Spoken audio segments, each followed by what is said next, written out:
Hello everybody, this is Tip Top MPG here today with another Commander 2020 or Ikoria Commander video. In today's video, I'm going to be breaking down the top 10 most expensive cards within Ikoria Lair of Behemoths.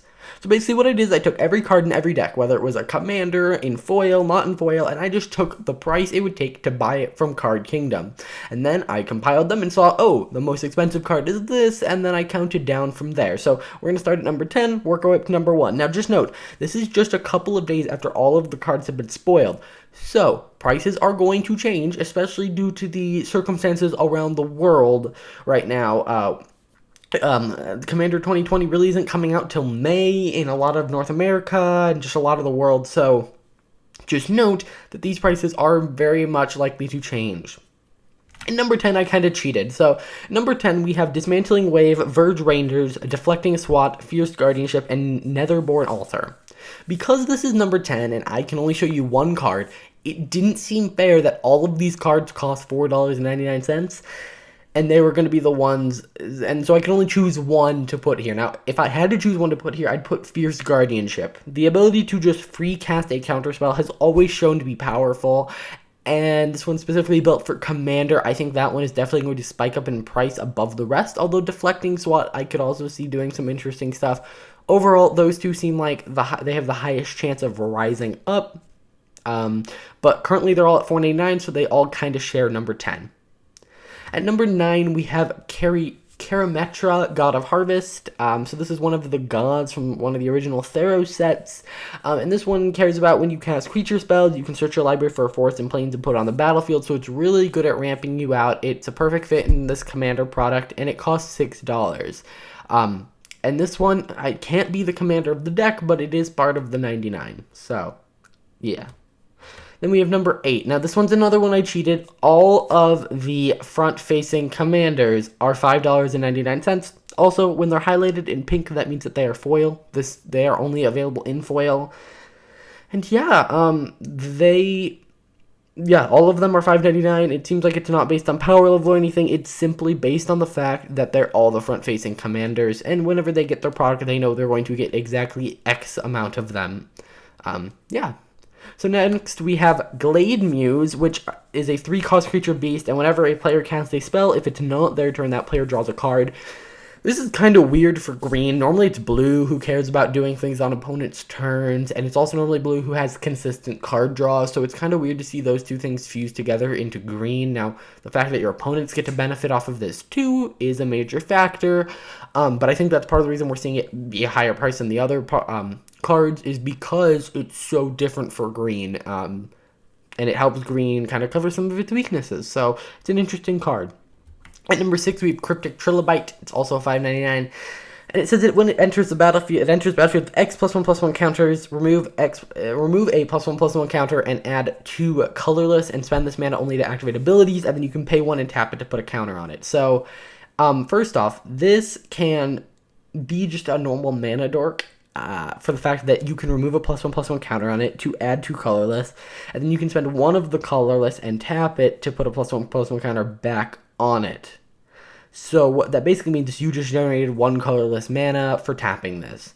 But it can also be used to, I don't know, 1 turn, pay 10 mana, which is going to give you 5 +1/+1 counters, maybe proliferate it a little bit, and then at 1 turn, you can just get all your mana back. So it's kind of like a mana storage vault, and you can just put mana in there, and you'll actually notice that after the first turn, like when you first put all the counters on it, yes, you are paying 1 mana for every 1 mana you're going to get out.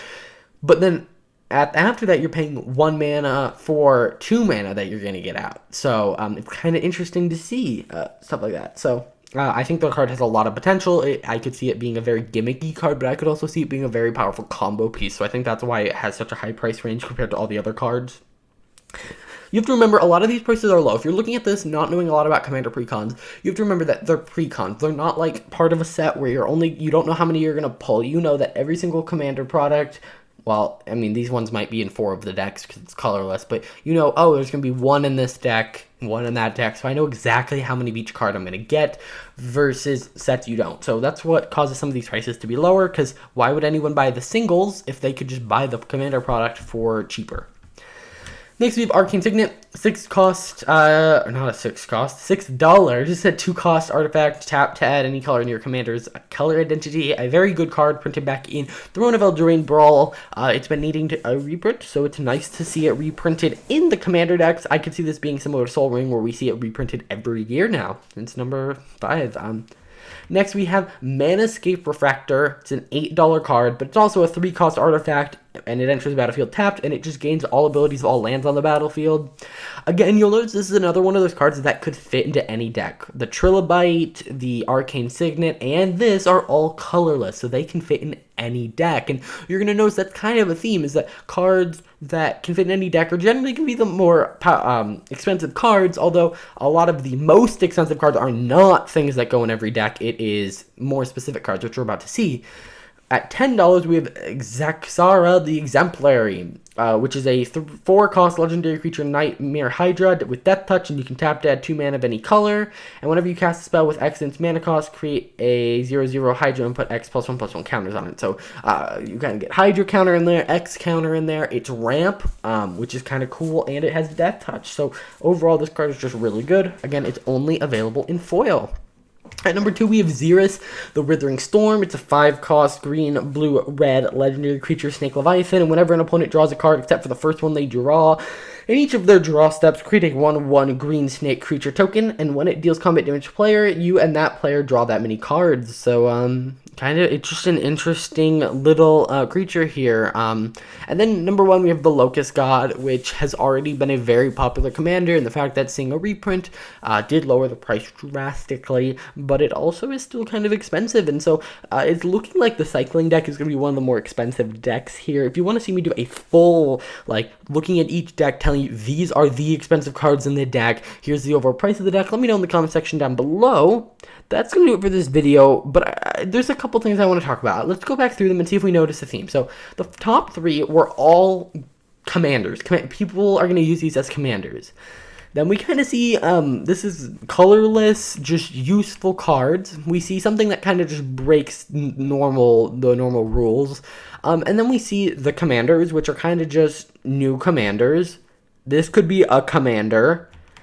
And all of these are kind of the exception here. They are all in the 99. Now, a lot of these are going to... So, my point is that a lot of the expensive cards are not the fun cards in the 99, but they're the commanders, which I think a lot of people saw coming. But it's kind of interesting to see how the front-facing commander, who's supposed to be the face of the entire deck, just gets beat by an Arcane Signet. So, it's kind of interesting to see how those work. If you guys enjoyed, hit that like button, subscribe, and I'll see you guys in the next video. Bye.